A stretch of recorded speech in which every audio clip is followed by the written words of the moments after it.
Photograph from the Limerick referendum count shows the boxes being opened.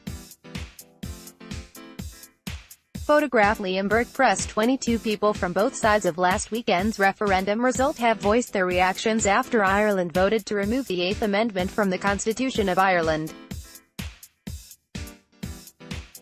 Limerick Together for Yes Chairperson Yvie Murphy and Deputy Chairperson Jennifer Schweppe on Saturday last read a statement immediately after the national referendum results announcement.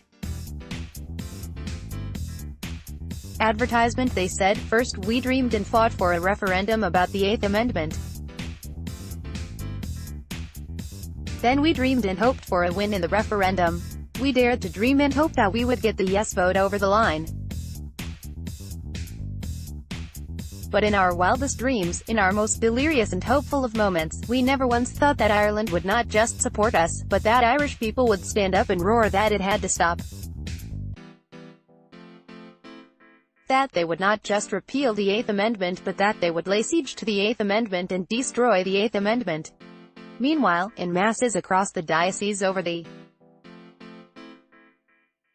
weekend, a letter from Bishop Brendan Leahy, Bishop of Limerick, noted the day was a day of mixed emotions for members of this congregation and for Catholic faithful everywhere across Ireland.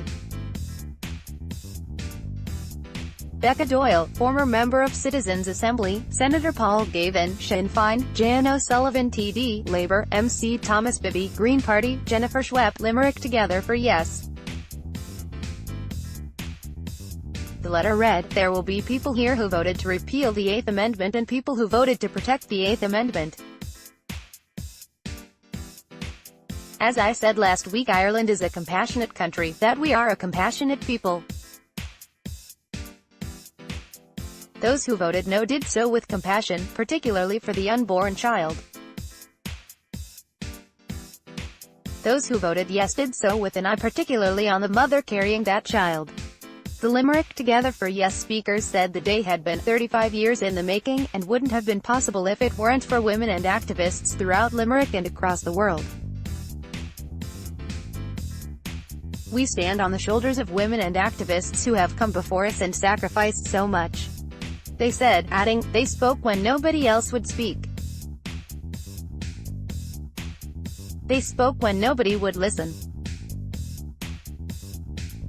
But today we have spoken and Ireland has listened." Bishop Leahy acknowledged the vote would not change their position. "Our message is one of love, love for all, love for life, for those with us today, for those in the womb, and God's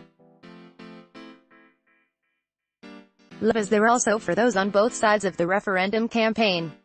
I have already expressed my gratitude to all who were missionaries for life and actively gave of their time and energy to promote the cause of life.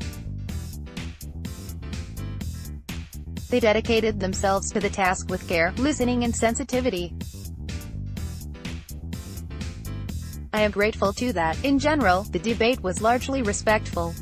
The Limerick Together for Yes spokespeople said the group had created a movement in Limerick in a short few months. "Since our first meeting in a little cafe on Denmark, we have grown into something amazing. We have grown into a movement." Bishop Brendan Leahy, they continued, "That movement, from day one, was respectful, inclusive, and informed. People from all backgrounds and walks of life joined us in our fight for full reproductive rights." The Limerick bishop mentions some of the stories heard through the campaign have given a sense of women's immense pain and suffering. While the Church's position is that life in or out of the womb is to be protected, it is only right that we have heard these stories and got a sense of women's immense pain and distress. So often, women were left on their own at that time, perhaps with the support only of a friend, perhaps immediate family, but not much else.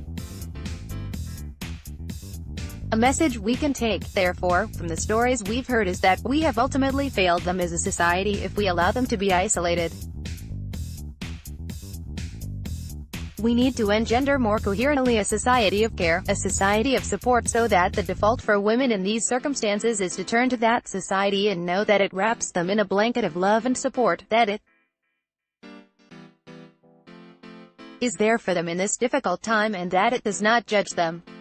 Limerick overwhelmingly voted to repeal the Eighth Amendment, with Limerick City and Limerick County voting 69.9% and 58.1% in favour of repeal respectively.